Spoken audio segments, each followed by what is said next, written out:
George R. R. Martin said, "A reader can live thousands of lives before he dies." It happens because the interesting thing about books, they let you travel without moving your feet. Hello everyone, this is Dr. Makhdoom Lawal and a very warm welcome to all of you in this special podcast brought to you by House of Creation, your dream publication to introduce one of amazing novel written by Mr. Imran Qureshi, so called Silent Embers. Initially, if I'll introduce myself, then this is Dr. Makhdoom Blawal, a part of MBBS. I'm anchor on PTV. I'm a student activist, social activist, and counseling youth of our nation, especially those who dream to be doctor in their life since 2019. And because of all my social activities, I have been awarded with Global Youth Icon Award and Humanitarian Excellence Award by United Nations Peacekeeping Federal Council, so-called PTV National. If we'll talk about the House of Creation, then literally it's a dream publication for you, क्योंकि house of creation के platform से आप अपना ना सिर्फ जो है ना वो अपने का मतलब एक सोलो जो है ना वो पब्लिकेशन होती है, तो आप एक बुक अपनी भी पब्लिश करवा सकते हैं, बल्कि उसके साथ साथ कोलैबोरेटिव वर्क भी होता है कि हम क्या करते हैं, डिफरेंट यंगस्टर्स की सोच को, उनके कंटेंट को लेकर एक बुक कंपाइल करते हैं। और कंपाइल करने के बाद एक यूँ समझ दें कि ना फूलों का गुलदस्ता जैसे होता है, उसमें डिफरेंट डिफरेंट फ्लावर्स होते हैं, फिर वो आपके सामने पेश करते हैं और उसमें काफ़ी इंटरेस्टिंग चीज़ें होती हैं। मतलब जब आप पढ़ते हैं तो यू विल फील कि भाई मुख्तलिफ़ किस्म की चीज़ें, मुख्तलिफ़ किस्म की सोच इसमें आ रही है। और ना सिर्फ इतना, बल्कि ये है कि हम फिर राइटर्स को सरप्राइज़ गिफ्ट्स भी देते हैं, उनके मोटिवेशन के लिए अवार्ड्स भी देते हैं। उसके अलावा जो है वो समर इंटर्नशिप प्रोग्राम भी स्टार्ट किया कि जिसमें वन डे प्रोग्राम था, उसमें हमारे काफ़ी सारे राइटर्स आए जो कि यंगस्टर्स हैं, स्पेशली स्कूल या कॉलेज लाइफ के स्टूडेंट्स हैं, उनको गाइड किया कि किस तरह से लिखा जाता है और इंस्पायरेशन को, एक सोच को पब्लिकेशन तक लेके आना है। और इस पूरे सफ़र को तय करने में हाउस ऑफ क्रिएशन यानी जो है वो योर ड्रीम पब्लिकेशन आपकी बेहद मदद करता है। और no doubt it's a dream publication for all of you. बात करते हैं आज की स्पेशल पॉडकास्ट की, तो आज भी हमने इस चीज़ को प्रैक्टिकली करके दिखाया कि आप नावल लिखते हैं और वो इतना अमेजिंग होता है आपकी सोच को, तो हम उसको बुक की सूरत में लेकर आते हैं और उसके बाद उसको फिर आप लोगों तक पहुंचाने के लिए डिजिटल दौर के तकाज़ाओं को पूरा करते हुए हम क्या करते हैं कि उसको फिर पॉडकास्ट के ज़रिए भी बताते हैं कि भाई राइटर्स की एक्चुअली सोच क्या थी, उसने क्या सोच कर वो चीज़ें लिखी थी। तो हमारे साथ एक काफ़ी यंग, टैलेंटेड, एनर्जेटिक जो है वो राइटर मौजूद हैं, मिस्टर इमरान कुरैशी। फाटा यूनिवर्सिटी से इंग्लिश में ग्रेजुएशन की, उसके बाद काफ़ी सारे नावल्स लिखे, उसमें जो फेमस हैं वो नावल जो है वो साइलेंट एम्बर्स है, मिस्टर फ्रॉड के नाम से। तो आइए इनसे गुफ्तगू करते हैं। अस्सलाम वालेकुम सर, कैसे हैं आप? ठीक हैं? तबीयत कैसी है आपकी? वालेकुम अस्सलाम अल्हम्दुलिल्लाह। अच्छा सर, सबसे पहले तो हाउस ऑफ क्रिएशन ये जो स्पेशल पॉडकास्ट है हमारी, इसमें आपको दिल की गहराइयों से खुशामदीद कहते हैं। Thank you. Thank you so much कि आप हमारे जो है ना वो हमें आपने ज्वाइन किया। अच्छा, सबसे पहला जो मैं आपसे सवाल करूंगा, और ये सवाल जो होता है ना वो मुझसे भी बड़ा मासूमाना होता है कि हाँ, किस एज तक आपने जो है ना मतलब सोचा कि यार मुझे लिखना चाहिए, ये अंदर मेरे अंदर सलाहियत मौजूद है, वो क्या उम्र थी कि आपने लिखना शुरू किया?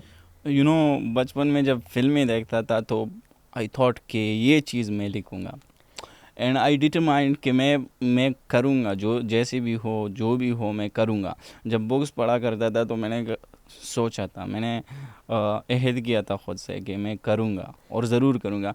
फिर ऐसे हुआ कि मैं फाटा यूनिवर्सिटी आ गए, BS इंग्लिश में एडमिशन ले लिया, वहाँ के बहुत सारे नावल्स पढ़ लिए और आखिर में हमारा 6 सेमेस्टर चल रहा था। When a friend of mine addressed me के यार तुम तो काफ़ी अच्छे राइटिंग्स करते हो, तुम बुक क्यों नहीं लिखते हो?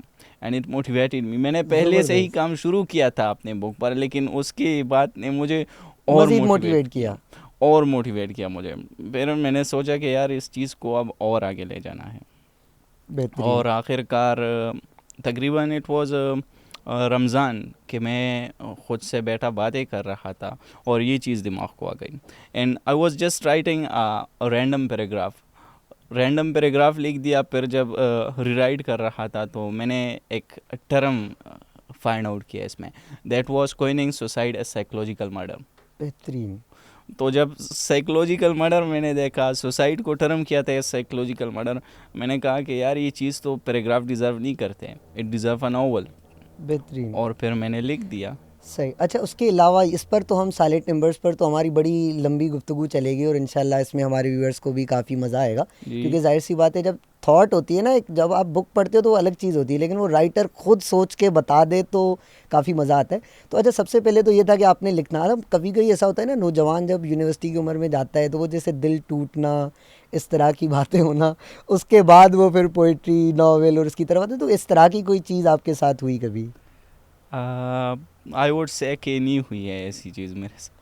मतलब वही वो मूवीज़ देखने के बाद ही आपको हाँ, बस मोटिवेशन ये मिली एक कि वो लिखना चाहिए। मोटिवेशन थी मेरे लिए पहले से ही, तो दिल तोड़ने की कोई बात ही नहीं है। तो साइलेंट एम्बर्स के अलावा और कौन कौन सी आपकी पब्लिकेशंस हैं कि जो मतलब आपने लिखी वेल, है? I am a featured author in anthology, को ऑथर हूँ उसमें, इजहार कल्ब। बेहतरीन। तो वो है, और अब मिस्टर फ्रॉड आ रहा है, which is totally based on my life.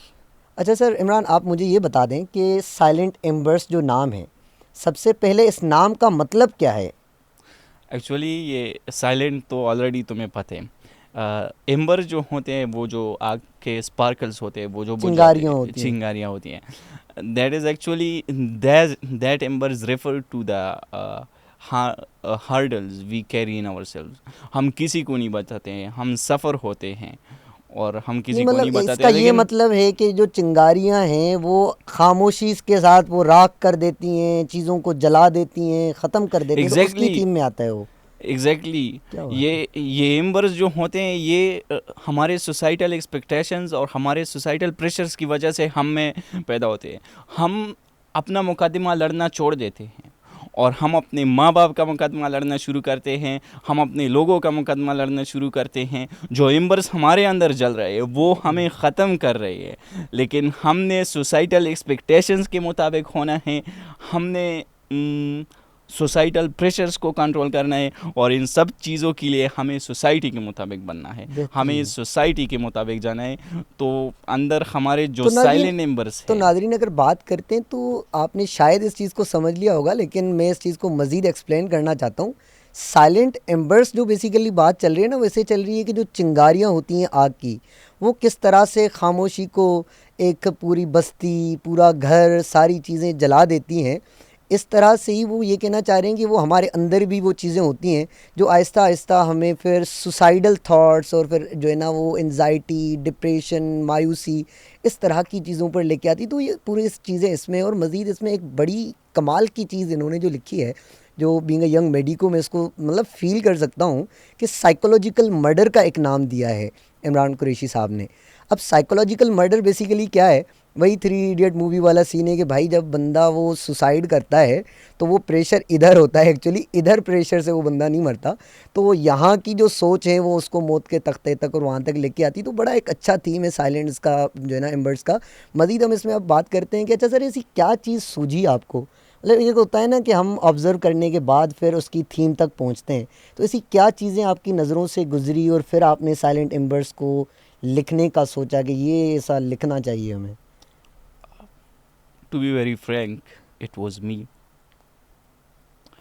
Actually जब खुद को देख रहा था तो बहुत बुरा लग रहा था यार, कि मुझे तो मशीन बनाए गए हैं।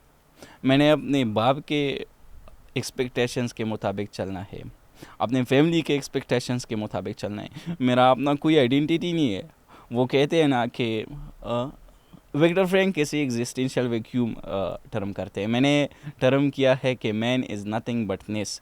ये नेस जो है, ये सोसाइटल प्रेशर्स है, सोसाइटल एक्सपेक्टेशंस है, उससे जुड़ी हुई, और एट्सेट्रा जो भी है, लेकिन उसका ख़ुद का आइडेंटिटी वो खो देता है और वो इस चीज़ों का एलिमेंट बन जाता है। बेहतरीन। मतलब ये आपका कहना है कि जब बंदा बड़ा होता चला जाता है, एक्चुअली जिम्मेदारियां बढ़ती एक्चुअली चली जाती हैं। ये एम्बर्स जो है, it refers to unsaid words. वो हम उर्दू में कहते हैं ना कि हमें कोई ना कोई चाहिए हमें सुनने के लिए ओए कभी होए। कभार। तो कोई तो हम हो जो इन बहती रगों में मतलब जो है ना वो अजियतों का गरूर तोड़े वाली जो बात हो गई। हकीकत, ओह क्या बात है। तो एक्चुअली हमारे पास कुछ ऐसे अल्फाज होते हैं, कुछ ऐसी चीज़ें होते हैं जो हम किसी को भी नहीं बता सकते, वो खामोशी एंड से सहते हैं। दोज एम्बर्स किल्स अस। बेहतरीन। और अब मुझे बता दें कि इसमें कैरेक्टर्स क्या क्या हैं, मतलब दी एम्बर्स जो साइलेंट एम्बर्स बुक है हमारी, इसमें कैरेक्टर्स क्या क्या हैं और हर एक कैरेक्टर का क्या रोल है उसका? Well, it was my first novel, तो मैंने इतना ज़्यादा करेक्टर्स नहीं ली, सिर्फ इफ्तिनान लिया, which was the main character as a psychological student, क्योंकि नावल साइकोलॉजिकल था, तो मैंने सोचा कि उसको भी स्टूडेंट को साइकोलॉजी भी का स्टूडेंट ही साइकोलॉजिकल बनाते हैं। स्टूडेंट ही ले लूँ। और फिर मैंने एक और मेन करेक्टर लिया, that was Yasir sahab. Yasir sahab is my teacher, और oh he help me amazing, build this piece, amazing. तो इसलिए मैंने सोचा कि उसका नाम ही ले लूँ। और उसके ही अलावा वॉज अ टीचर, इस नावल में भी वो उसी टीचर है। साइकोलॉजी का जो स्टूडेंट है असफन यार, उसका टीचर है वो यासिर। जी, बेहतरीन। जैसे कि मेरा रियल लाइफ में सर यासिर था। यार ये रियल लाइफ की चीज़ें पता है बड़ी हार्ट टचिंग होती है, जब आप लिखते हो ना तो वो बड़ा एक्चुअली मज़ा आता है एवरीथिंग उसमें। Reflects reality. Exactly every exactly. Novel, तुम किसी नॉवल को भी देखो तो वो थोड़ा सा रियलिटी भी रिफ्लेक्ट करती होगी, लेकिन करती होगी। नहीं लेकिन मैं ये कहता हूँ ना, काफ़ी सारी चीज़ें हमारी फिक्शन पे बेस्ड होती हैं, जी, लेकिन जब हम रियलिस्टिक बनकर उस चीज़ को लिखते हैं ना तो वो मतलब दिलों की बात, दिलों को टच करने की हद तक पहुँच जाती है। मतलब ये होता है ना एग्जैक्टली कि वो ये चीज़ें जो जो होती हैं। इसमें कहीं कई जगहों पे इफ्तिनान ने खुद से बातें की हैं। You might have read the novel, जिस जगहों पे इफ्तिनान ने सिर्फ अकेला बैठकर बातें की है, they are so heart touching. ओए ओए। अच्छा कोई एक मतलब ऐसी चीज़ के जो लिखते हुए आपको बड़ा मज़ा आया हो? मतलब मैं थोड़ा सा आपको सवाल के ही उसमें बता देता हूँ। जब मैं लिखता हूँ तो मुझे ये लाइन बड़ा मज़ा देती है। मैं काफ़ी उर्दू राइटिंग और बुक्स वगैरह लिखता हूँ, तो मैंने एक मर्तबा लिखा कि जो है ना वो मतलब दिल करता है कुछ ऐसा लिखूँ कलम की आहें निकलें, कागज़ पे दर्द बिखरे और इस अज़ियत से जान छूट जाए। तो जब मैंने उसको लिखा तो उसके बाद मैंने फ़ील किया कि यार ये पता नहीं क्या चीज़ आ गई। तो ऐसी कौन सी ऐसी चीज़ थी इस नावल में जो आपने लिखी, बोला यार ये तो अब सारी हद क्रॉस कर गई मतलब? आई टोल्ड यू अर्लियर कि इट वाज द पैराग्राफ। ये मैंने पैराग्राफ से बताएं, शुरू ज़रूर किया बता है। दें हमें वो। ये मैंने पैराग्राफ से शुरू किया है। फिर पैराग्राफ में देखा तो सुसाइड साइकोलॉजिकल मर्डर टर्म हुआ था। फिर इसमें एक लाइन था कि why did the world become so empty, ओए आई ओए। Have lost only one person. और इसमें एक और लाइन भी थी ना, मामी वॉज स्ट्रगलिंग टू ब्रीथ, तो that was also amazing line. या दैट वाज अमेजिंग लाइन। तो मतलब अच्छा उसके बाद अब ये है कि हमारे पास और कैरेक्टर्स, ये 4 कैरेक्टर्स हैं टोटल। जी, और हैं इसके और करेक्टर्स भी हैं, लेकिन इतने गौर से नहीं लिए हैं, बस मेन रोल इन 4 करेक्टर्स का है। तो आप क्या समझते हैं कि हमारे जो व्यूअर्स हैं या फिर जो इसको पढ़ने वाले हैं, वो इसको ऐसी क्या चीज़ है जो उनको बिल्कुल पढ़नी चाहिए और उससे वो सीखनी चाहिए? आई वुड से कि जो इफ्तिनान ने रिसर्च किया है जिस पार्ट में, वो पार्ट पढ़े। It is actually about finding meaning, finding hope, और जब ये दोनों चीज़ें हम में पैदा हो जाए तो फिर हम स्टॉइक हो जाते, हमारा कोई बेहतरीन, कुछ नहीं बिगाड़ सकते। बेहतरीन। मतलब वही वाली बात है कि आप खुद अगर वो हो, स्ट्रांग हो, तो बाकी दुनिया की चीज़ें हिला भी नहीं सकती। Exactly, I was reading one thing. अब जब सफ़र कर रहा था तो सफ़र में कुछ चीज़ें पढ़ रहा था, उसमें स्टोइसिज्म मेरे नज़र से गुजरी, तो आई थॉट कि यार ये स्टोइसिज्म जो है ये होप है। बिल्कुल ऐसा ही है। जब स्टोइक होता है बंदा तो मतलब उसके साथ कुछ उम्मीदें जुड़ी हुई होती हैं। इस नावल में जब बंदा खुदकुशी करता है तो वो कहता है कि death is my last option, और ये आज़ादी मुझसे कोई नहीं नहीं छीन छीन सकता। सकता, वो बड़ी बात। अच्छा इसमें एक और भी है कि वो कहता है कि मैं तो मतलब क्योंकि हमारे यहाँ इस्लामिक पॉइंट ऑफ व्यू में ये है कि सुसाइड हराम करार दी जाती है। जी, तो मैं एक ने किसी नावल पढ़ते हुए एक चीज़ भी पढ़ी जो कि काफ़ी हार्ट टचिंग थी, कि मैं तो चलो मतलब सुसाइड करके खुदा के पास चला जाऊँगा, मेरा मामला खुदा देख लेगा, लेकिन वहाँ पहुँच जब मैं आपकी शिकायत करूँगा तो आपका क्या होगा?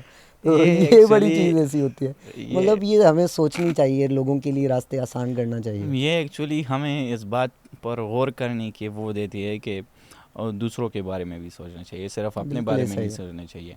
मेरा तुझसे जो उम्मीदें हैं मुझे तुझसे भी पूछना चाहिए ये ना कि कि आपकी क्या उम्मीदें हैं? आपकी क्या राय है, आप क्या करना चाहते हो। ऐसा तो थोड़ी ना होता है बस कि मुझ पर प्रेशर लाया जाए और जो तुम उम्मीद कर रहे हो वही मैं करूँगा। हाँ मेरा लेकिन कोई मैं आइडेंटिटी बीइंग नहीं है। जब यूथ काउंसलर होता हूँ, मैं काउंसिल करता हूँ, तो मैं एक चीज़ हमेशा अपने यंगस्टर्स को बताता हूँ और मैं आज की पॉडकास्ट के ज़रिए भी बताना चाहूँगा कि देखें, अगर आप खुश हैं तो आप दूसरों को खुश रख सकते हैं, आप स्ट्रांग हैं आप दूसरों को स्ट्रांग कर सकते हैं। तीसरी बात और अहम बात यह है कि अगर आपके पास स्ट्रेटजीज़ हैं, आप सक्सेसफुल हैं, तभी आप दूसरे को कर सकते हैं ना। तो फर्स्ट ऑफ ऑल आप खुद पर फोकस करने के बाद इन तमाम चीज़ों पर आएँ तो काफ़ी अच्छा होता है। दिस इज द थिंग, खुश खुश जो होते हैं दे डोंट केयर, और जो बिल्कुल मुब्तला होते हैं तो वो तो वैसे भी मुब्तला होते हैं, वो दूसरों का केयर कैसे कर कैसे सकते करे, हैं। बिल्कुल ऐसे ही वो खुद ही डिस्टर्बेंस और उसकी बट चीज़ों का शिकार होगा। देर आर पीपल जो खुद स्ट्रगल कर रहे होते हैं, खुद सफ़र हो रहे होते हैं, लेकिन जब तुम उसे कंप्लेन करो तो वो तुम्हें गले लगाएगा, वो तुम्हें बेहतरीन। कहेगा कि कुछ नहीं होगा, सब कुछ ठीक मतलब हो ये वही जाएगा। वाली बात है कि मैं हंसा देता हूँ उदास लोगों को कि मुझसे मेरे जैसे लोग देखे नहीं जाते। एग्जैक्टली। क्या बात है।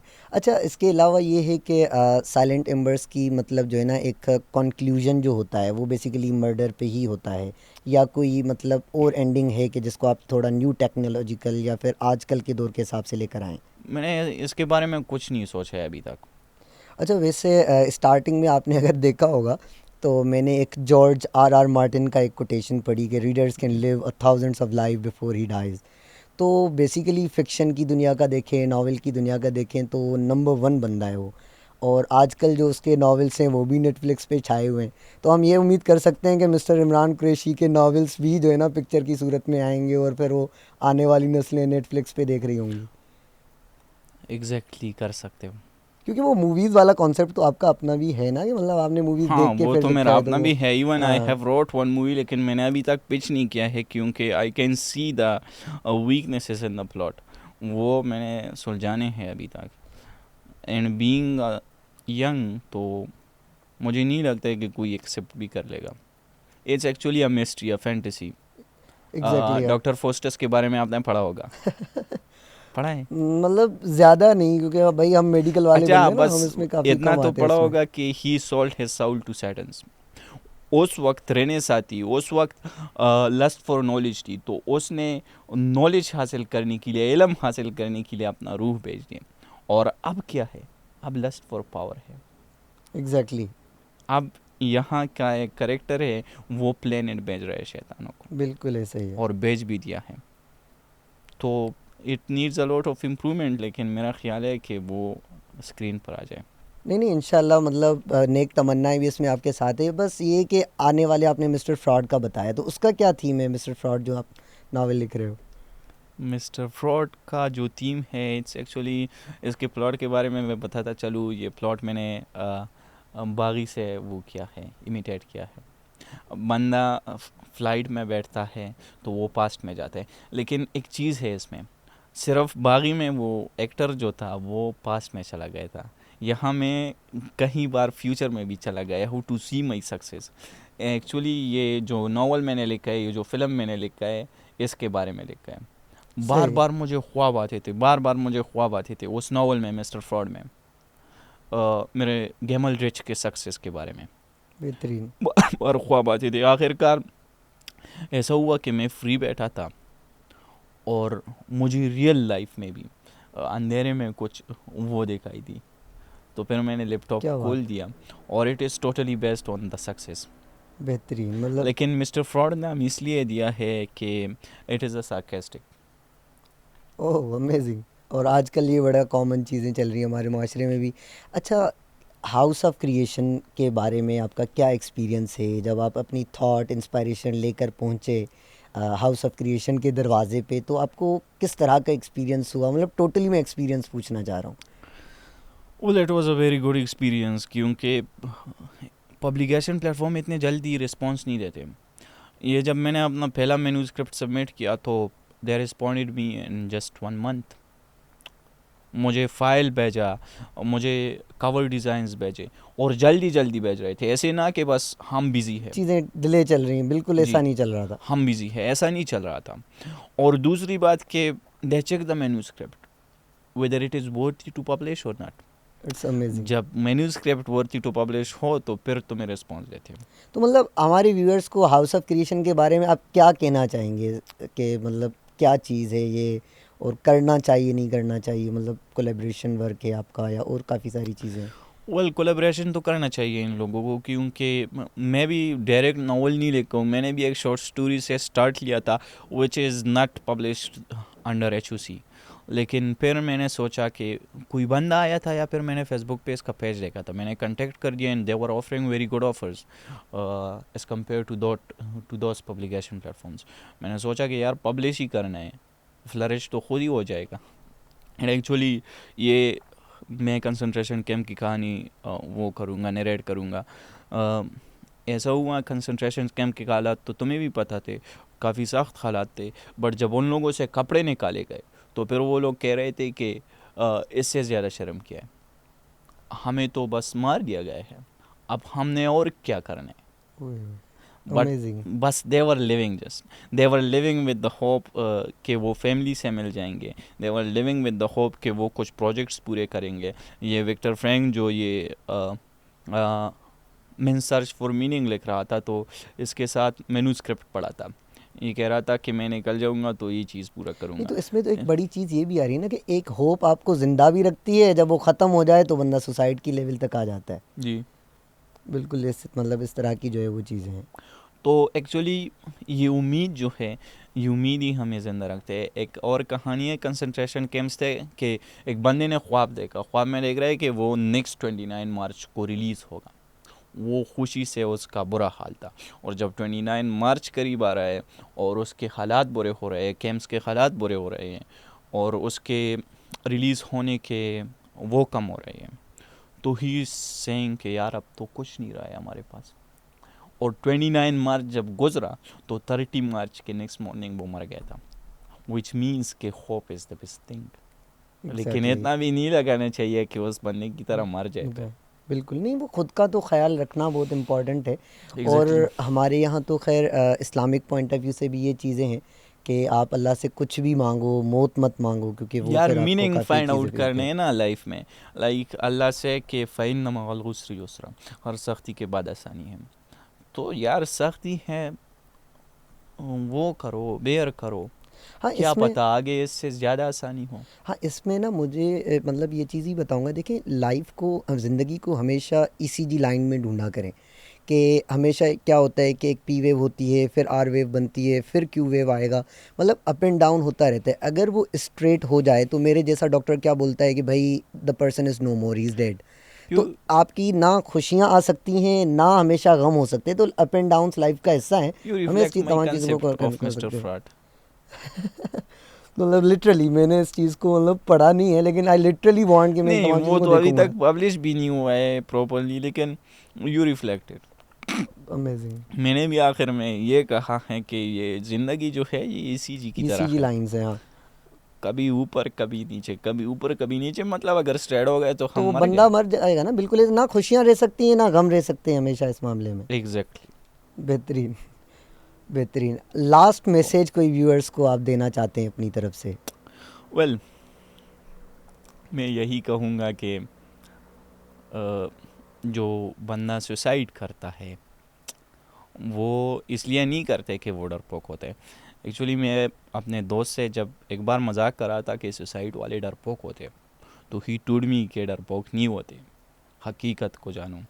और हकीकत यही है कि वो मौत से भी खौफनाक मनाजिर सामने होते हैं उसके, इसलिए वो सुसाइड अटेम्प्ट करते हैं। और ये खौफनाक मनाजिर क्या होते हैं जानते हो? इट इज़ एक्चुअली दो एम्बर्स, the existential vacuum, the man is nothing but ness, the societal pressures, the societal expectations, uh, and many more things। क्या क्या बताऊँ अब।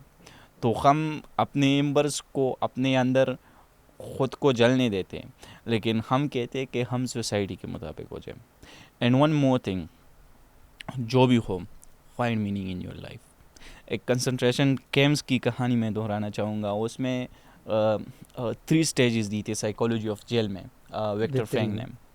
ने। एक स्टेज था शॉक, और एक स्टेज था एक्सेप्टेंस, और थर्ड स्टेज का मैं भूल गया हूँ क्योंकि थर्ड स्टेज मैंने खुद ऐड किया है साइकोलॉजी ऑफ सफरिंग में, एंड दैट इज़ सुसाइड। शौक में ऐसे होते हैं कि जब हम ताज़ा ताज़ा सफ़र होने लगते हैं तो हमें शौक लगते हैं, मुझे तुमसे भी डर लगेगा, ओए मुझे ओए। आवाज़ से भी डर लगेगा, ओए ओए। मुझे अपने इर्द गिर्द के हर चीज़ से, डर इवन लगेगा। नेचर से भी डर लगने लगेगा। अच्छा, ये आप इस तरह की जो बातें कर रहे हैं, अपने अक्स से डर लगना, खुद से डर लगना, आवाज़ से डर लगना, तो ये बेसिकली साइकोलॉजिकल डिसऑर्डर भी होता है जो सीवियर डिप्रेशन के बाद एक बंदे में आता है। बेसिकली उसको हम मेडिकल टर्मिनोलॉजीज़ में शिज़ोफ्रेनिया भी कहते हैं। तो हमें अपने लोगों को इनको इस मामले में खैर बचाना भी चाहिए। आगे कोई चीज़ आप इसमें ऐड करना चाहते हैं, बताना चाहते हैं? वेल तो मैं एक्सेप्टेंस की तरफ गया था, फिर आता है एक्सेप्टेंस की तरफ नहीं गया था, शॉक्स की तरफ गया था, फिर आते सेकंड स्टेज एक्सेप्टेंस। ये एक्चुअली एक्सेप्टेंस नहीं होते, ये हम नम्स हो जाते हैं, हमें कुछ भी अच्छा नहीं लगता है, ना अच्छा लगने लगता है और ना बुरा अच्छा लगता है, बस चलो छोड़ो, जो होने दो। सही। तो ये मेडिकल में एक शिज़ोफ्रेनिया टाइप की बीमारी होती है जिसमें साइकोलॉजिकल सीवियर डिप्रेशन का ये डिसऑर्डर होता है और उसके बाद इस तरह की सारी चीज़ें आती हैं और बंदा फेस करता है। अच्छा। तो ये आपकी बातों से मुझे याद आया क्योंकि वो फील्ड से रिलेटेड चीज़ें थी। तो खैर sir Imran Qureshi, once again thank you so much कि आपने हमें ज्वाइन किया और काफ़ी मज़ा आया। और यूँ जानिए कि मेरे अंदर भी क्यूरियोसिटी पैदा हो गई है कि मुझे भी ये साइलेंट एम्बर्स जो है ना वो नावल पढ़ना चाहिए। और मैं आप लोगों को भी इस मामले में ज़रूर बताऊंगा, कहूँगा कि आप ज़रूर पढ़ें, क्योंकि देखिए कुछ चीज़ें ऐसी होती हैं मतलब ना एक्सपीरियंसेस पर बेस्ड होती हैं और एहसासात होते हैं, जिसमें एक शायर भी है कि जो है ना वो मेरे लिखे हुए अल्फाज हर कोई समझ नहीं पाता कि मैं एहसास लिखता हूँ, लोग फ़कत अल्फाज पढ़ते हैं। तो हमें राइटर्स की तमाम चीज़ों को देखना चाहिए, उनकी भी मोटिवेशन मिलती है और उनके एक्सपीरियंसेस से काफ़ी कुछ आप सीख पाते हो। तो इंशाल्लाह फिर मुलाकात होगी एक नई पॉडकास्ट में और फिर जो है वो मिलेंगे। तब तक के लिए इजाज़त, अल्लाह हाफ़िज़।